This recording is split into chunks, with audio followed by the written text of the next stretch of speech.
Well, they say every day is a school day, and I could not agree more. And that's a good thing. I'm always up for learning new stuff, and you know, it's testament to how good or how valuable YouTube can be as a tool for learning and passing on knowledge and helping each other out.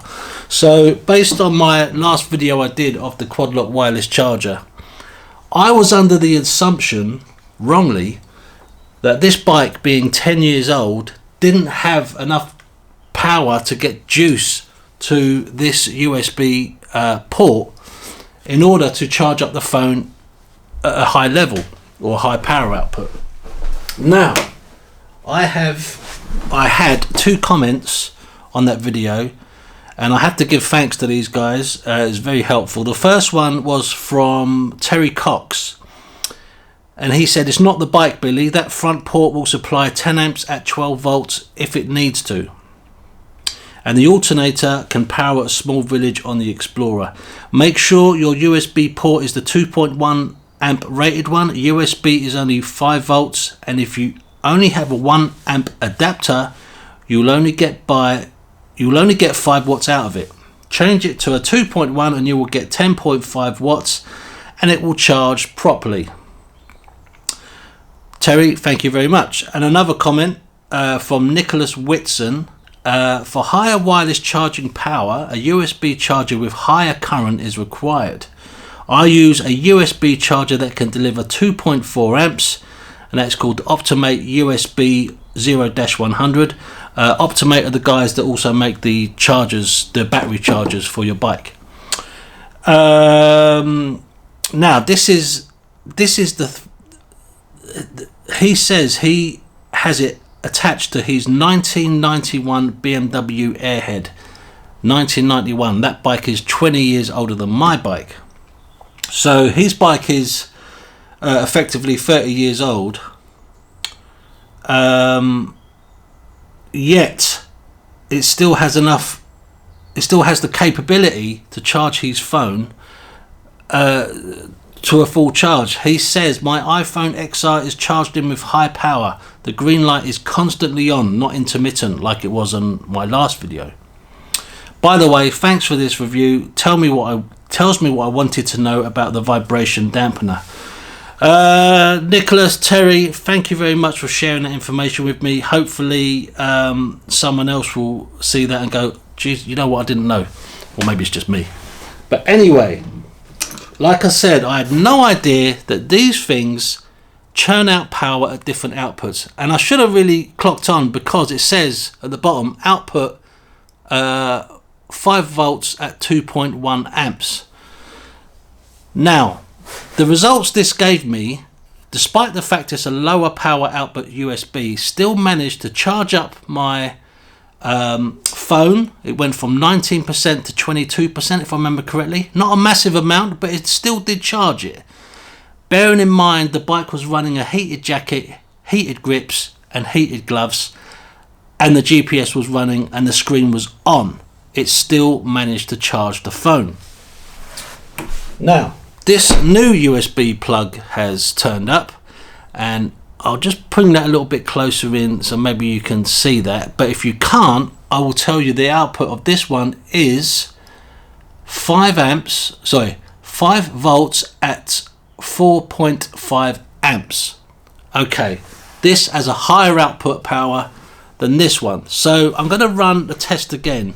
This time, because it's warmed up, it's about 14 degrees now. I'm going to run the test again. This time, no heated jacket, no heated grips, no heated gloves. We're going to do the same journey, 45 minutes with the GPS running and the phone on. And we're going to see how much this low power USB port can give us compared to this high output powered USB port. Now, first of all, look at the difference in the size.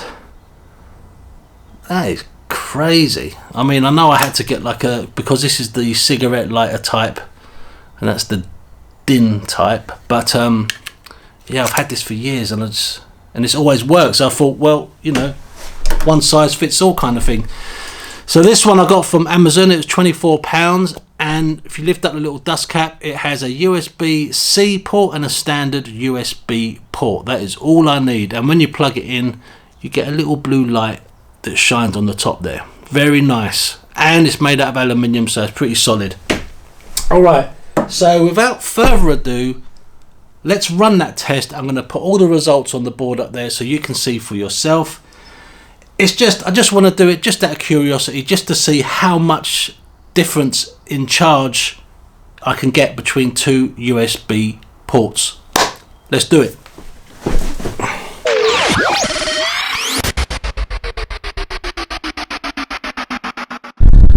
Okay, so let's check out the phone first. What we've got, 31% battery. Let's put that up to 3/4. Let's get it on here.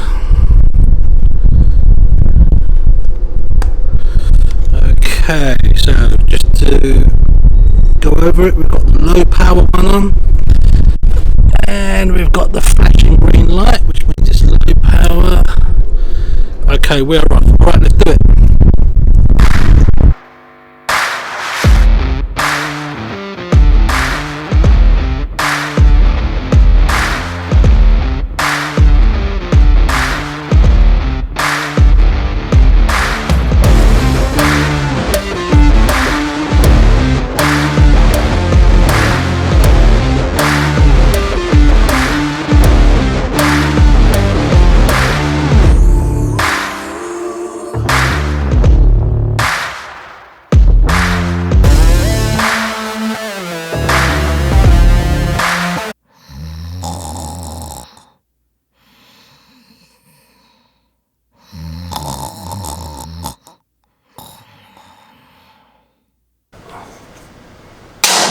Alright, okay, it is the next day. I know I'm wearing the same clothes, but what can I tell you?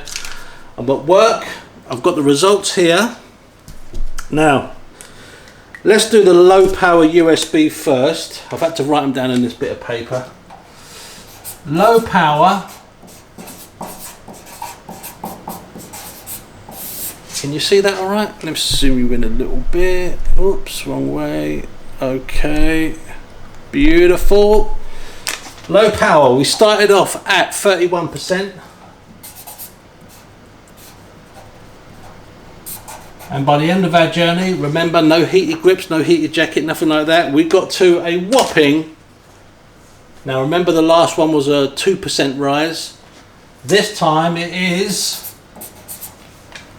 4% rise, but still it's a little bit more, but it's on average is about 3%. So that is a rise of 4%. Alright, now the high power one.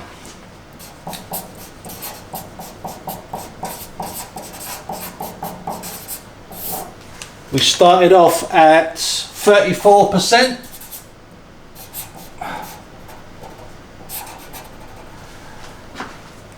And by the end of our journey, we got to, brace yourself, 65%. Woo! That is a rise of 30%. Had to look at the paper to check that. 30% rise. So there you go. Right, so we've got a clear winner here. So this is the moral of the story. If, like me, you think your cruddy old 10-year-old USB that's been rattling around under your bike seat for the last decade is good enough, it probably isn't. So thanks to those two guys that commented, I went out and got myself a high power output port, and it's made all the difference. So I want to thank those two guys again. Thank you very much. If you're in the market for a wireless phone charger for your bike, check out Quadlock. I believe they're the only ones doing it at the moment. They are fantastic, but make sure you upgrade your USB port like I had to do. All right, guys, that is it. I'm done. Thanks very much. See you soon.